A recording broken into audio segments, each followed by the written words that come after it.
House Leader of Third Party. Yeah, thank you, Mr. Speaker. Currently, there's a proposal to expand the Bamberton Quarry to extract nearly 500,000 tons annually of construction aggregate, a toxic soil dump, and the expansion of a provincial foreshore lease. Like our ancestors, I, my relatives, and our descendants rely on the Saanich Inlet to harvest our food. Salmon, herring, herring eggs, cod, cod eggs, snapper, crab, clams, mussels, prawns, ducks, oysters, sea eggs, urchins, octopus, seal, seaweed, deer, and many other species, Mr. Speaker. In 1996, the BC NDP government published a 500-page study of the inlet. It found the Saanich Inlet is a highly valued place. The aesthetic, cultural, spiritual, and environmental values have been diminished or degraded, and despite the degradation, it is still a viable ecological system. The study recommendations, Mr. Speaker, are clear. The level of protection must be based on the most sensitive human or ecological use. The precautionary principle must be applied when questions or gaps in information occur, and, quote, the assimilative capacity must not be viewed as a pollute up to level, but rather as a tool to effectively direct protection and remediation efforts, end quote. The report was inclusive, it was collaborative, and this government's ministers of the environment, mines, and forests are all pretending like it doesn't exist. Through you, Mr. Speaker, to the Minister of the Environment, is his Environmental Assessment Office using this study to inform their decisions about whether an environmental assessment of the proposed industrial expansion in the Saanich Inlet is acceptable?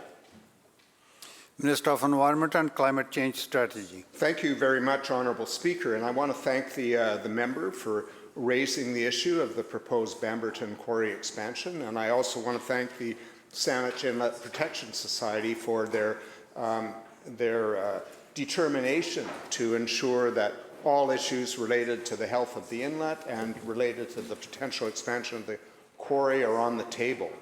As the member knows, the Saanich Inlet Protection Society made an application to the Environmental Assessment Office to consider whether this proposed expansion project should be subject to an environmental assessment.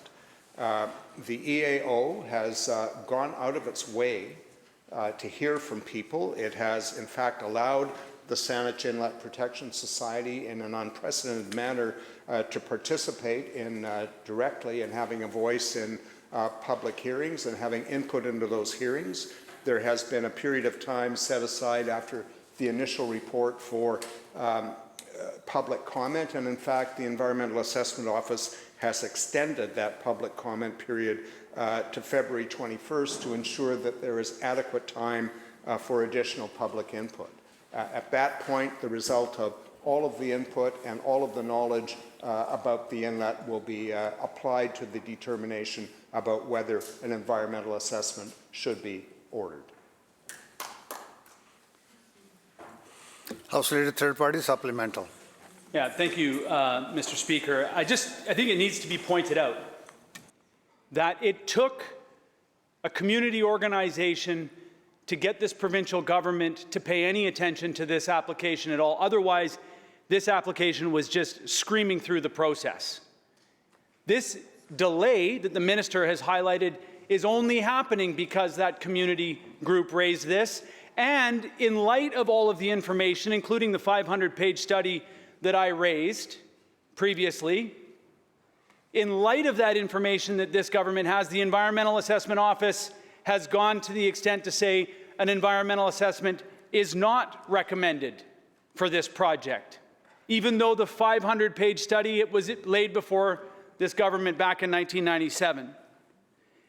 What it seems like is that this process is just an enabler of the extractive industry that is proposing to grind away a sacred mountain site and to threaten and damage all of the food sources that me and my relatives harvest and feed our families with for generations, and that we are standing up and hoping we can protect for generations to come, Mr. Speaker. And it's not just this situation that the Minister of the Environment has turned his eye away from.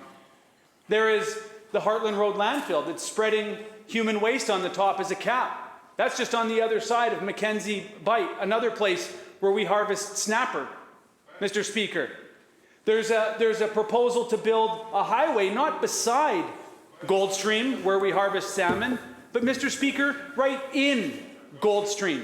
Question, So member. through you, Mr. Speaker, when will this Minister of the Environment stop excusing the destruction of the Saanich Inlet and start protecting it? Minister. Thank you very much, Honourable Speaker, and thank you again to the member for the question. I'm a bit surprised that the member believes that I'm excusing destruction when no final decision has been made.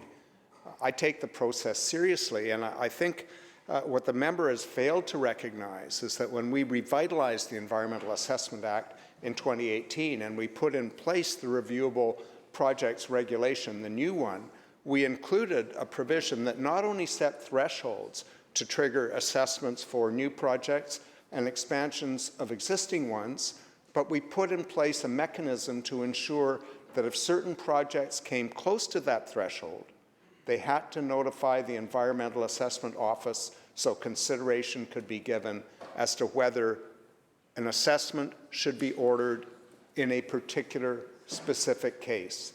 That is exactly the process that we are undertaking today, and that is a process that we take very seriously.